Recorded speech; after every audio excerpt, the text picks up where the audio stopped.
Drew, your friend in immigration, do you think they can help us find out when Mom arrived in the Philippines? If we get more details, we can figure out what steps to take next. Oh my God! Is this the murder weapon? Bakit nasa'yo yan? Kapag pinalabas natin na si Marikit ang murder suspect, di pareho tayong mawawala ng problema. Hindi ako makukulong at ikaw naman wala nang maghahadlang para magkabalikan kayo ng ex mo. Yeah, no. I was wondering if you could send thank you notes to everyone who attended the funeral. Okay. Thank you. Salamat po. Kuya, nakausap ko na yung friend ko sa immigration. Na-confirm niya nakauwi na ng Pinas si Mom. Kuya, anong gagawin natin? What if she's in trouble? What if may nangyaring masama kay Mom? Okay, wait. Let's just try focus on what we can, okay? Maybe we can start file a missing persons report, call some hospitals, maybe call her friends. Maybe they know where she went. Okay.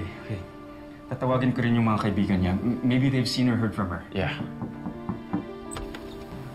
Sir, si Colonel Molina po.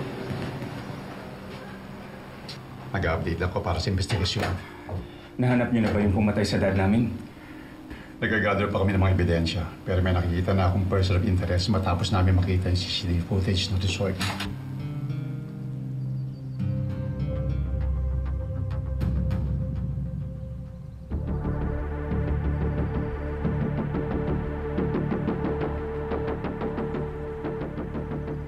Isang tao lamang makikita natin pumasok sa office ng dad mo around the time of his death.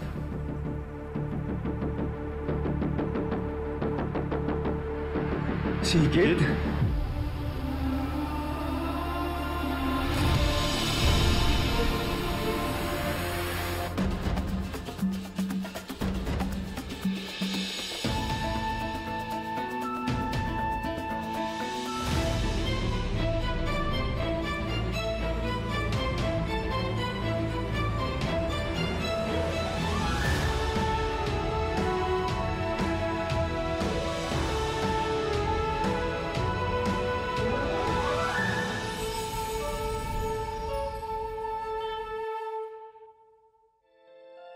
Maraming salamat ha, pinag-aantay pa kita. Ay, don't worry. Wala naman akong ibang appointments today. Ay, nako, Pia, ang swerte ko talaga sa'yo. Sobra, kasi naging kaibigan kita. Kasi kahit ganito lang ako, hindi ka nagsasabang tulungan ako palagi. Okay ka lang ba? Parang balisa ka naman dyan. I'm fine. Alam mo, saka mo na ako i-love bomb, okay? Madami pa tayong kailangan i-discuss. Sige. Namumula pa, no? Gutom ka ba? Ano? Kain tayo. Pwede naman. Libre kita. Tiglapin ko lang. Sir Macho, Drew. Anong ginagawa niyo dito? Bakit may kasama kayong pulis? They're here to investigate Dad's case. And without sounding too awful, they requested us to take a look at your locker. So, if you don't mind, could you please hand them over your keys? Locker ko? Bakit naman locker ko? Hi, excuse me. I'm Attorney P. Abad. Kliyente ko si Ikit. Kasama ba sa search warrant niyo yung mag-check ng personal locker? Yes po, attorney. Lahat ng area basta sa loob ng premises itong resort. Maging itong employees quarter kasama to search warrant namin. Teka lang, bakit locker ko lang yung inspection ninyo? Wala naman ako talagang kinalaman sa pagkamatay ni Sir William. Naabutan ko lang talaga na nakaganon siya. Kahit alam na itong dalawa, ni Sir Matthew at ni Drew, ba't di nyo sila tanongin, di ba? Ikit, yun din yung ina-explain namin sa kanila. Pero based sa CCTV footage, ikaw lang yung nakitang pumasok sa opisina ni Dad during the time of his attack. Oo nga, pumasok nga ako dun sa opisina. Pero nakita ko si Sir William nakaundusay na tapos na yung krimen. Bakit ako? Tapos na eh. Ikit, it's okay.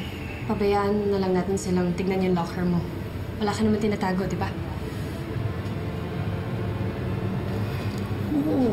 Pero check my locker niyo. Bigay mo yung susi.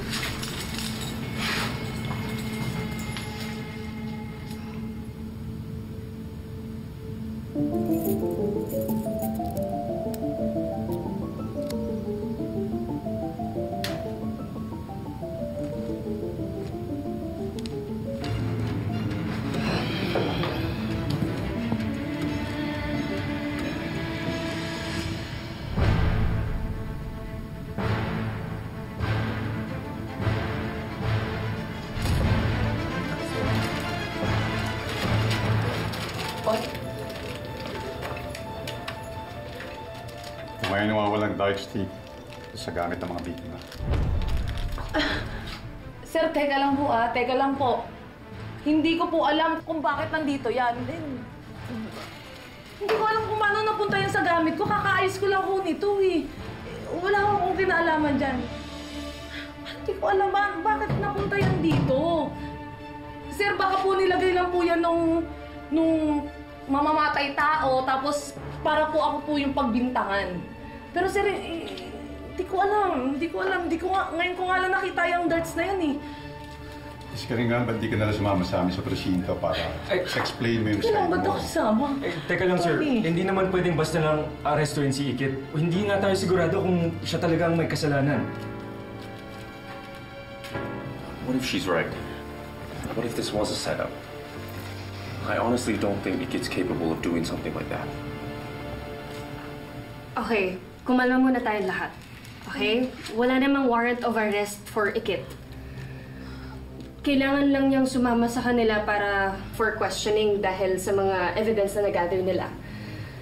Ikit, don't worry. May karapatan kang tumanggi sa invitation nila. They cannot force you na sumama sa kanila not unless may permission mo.